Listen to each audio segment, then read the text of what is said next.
Hello guys! So, nakita ko yung plant ng cousin ko and mukhang malapit na siyang ma-deads.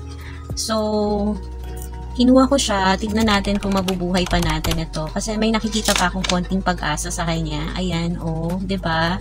So, tignan natin kung mabubuhay pa siya. Didiligan natin to everyday.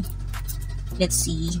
Tanggalin muna natin yung mga patay-patay na. Ayan.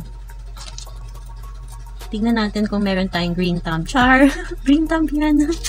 Ayan, no. Tignan mo. Pero feeling ko meron pang life. May life pa siyang meron pang life na makikita dito eh. Ayan. 'Di ba? Oh, see? Kita niyo yan. So, didiligan natin to, guys. And then, I'm gonna update you after a week kung anong itsura na niya.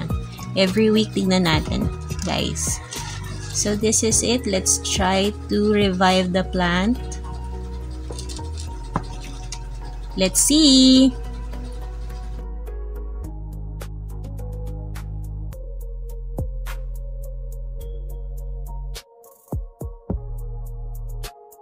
Okay, so for my first step, syempre, tinanggalan muna natin yung mga dahon na patay.